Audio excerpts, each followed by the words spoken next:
올바른 방향 혹은 자멸적 몰락. 윌리엄 리.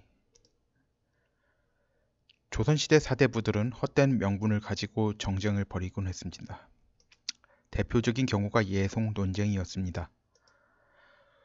조선 왕조 조정이 임진왜란과 병자호란을 겪으며 전 토지에서 경작지의 비율이 현저히 감소한 상태에 대해서 신경 쓴 건 예송 논쟁에 비하면 적습니다. 결국 조선이 일본에 합병될 때까지 임진왜란 이전 수준으로 경작지 비율이 복구되지 않았습니다. 그 중간에 약 150년간 전 지구적 냉해가 있었다는 점을 감안하더라도 참으로 한심한 일입니다. 그런데 오늘날 이는 다른 폐해를 낳습니다. 명분을 따지는 건 모두 비생산적인 일이라 주장하는 자들이 생긴 겁니다. 역사에 일가견 있는 것처럼 말하는 사람조차 이런 소리를 하니 역사의 지식은 있어도 역사의 교훈을 얻지 못하는구나 하는 생각이 듭니다. 박근혜 전 대통령이 현재 구치소에 있는 상황은 역사적으로 말하자면 조선시대 기묘사와 병자호란 이후 환양녀 탄압 그리고 19세기 후반 프랑스에서 일어난 드레피스 사건들에 비견될 수 있습니다. 이런 사건들에서 시시비비를 어떤 식으로 가렸는지가 그 사회에 어떤 영향을 끼쳤는지 역사는 이야기하고 있는데 역사책 좀 읽었다고 의시되는 사람들이 그 이야기에 귀를 기울이지 않는 한심한 상황입니다. 여기에 덧붙여 이야기하자면 노골적인 친중 우파 논객들도 있고 반중 친미하자면서 자기도 모르게 중국의 의도를 실천하는 자들도 있고 반중 친미하자 말은 하지만 한국을 중국과 같은 사회로 아니 중국만도 못한 사회로 이끄는 사람들도 있습니다.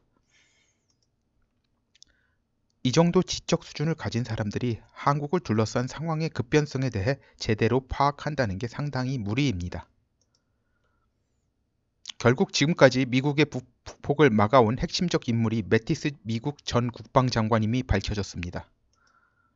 미국에서 애국자 정치인으로 알려진 맥케인부터 해서 매티스까지 소로스의 마수가 뻗친 것입니다.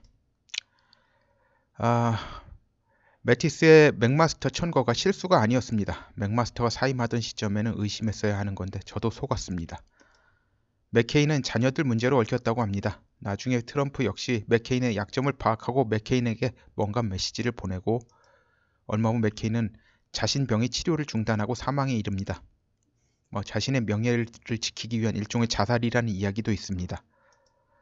이미 전에 언급한 바와 같이 미국은 한국을 4번 떨어버리려 했습니다. 본전 생각이 나서 그런 겁니다. 계륵 같기도 하고. 그런데 지금은 동해에 중국 원자력 잠수함이 기항하는 사태를 막지 못하면 미국 본토가 바로 위협이 되는 상황이 되었습니다. 이렇듯 미국에 있어서 한반도의 외교 안보적 가치는 수시로 변동합니다. 지금은 매우 중요해졌습니다.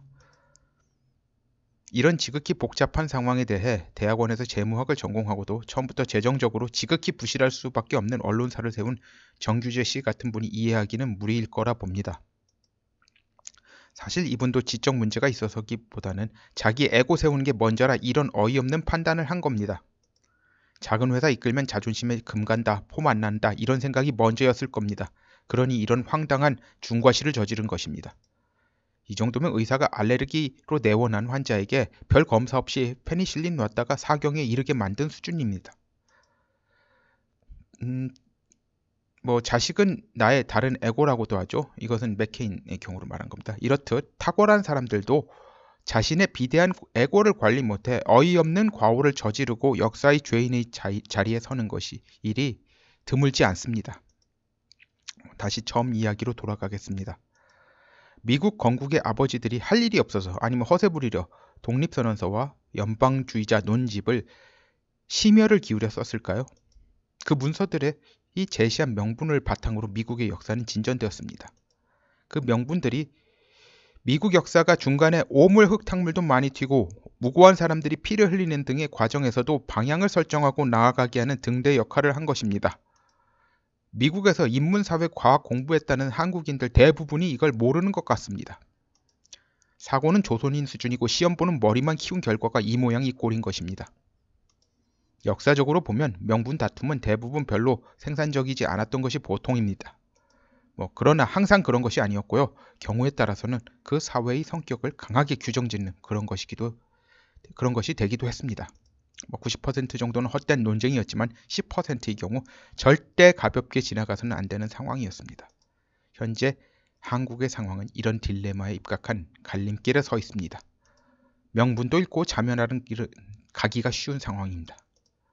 지금 가는 길도 그러하거니와 지금 길에서 벗어나도 다른 잘못된 길로 들어가 무슨 차 피하려다가 쓰레기차에 치여 죽는 상황이 되기 쉽습니다.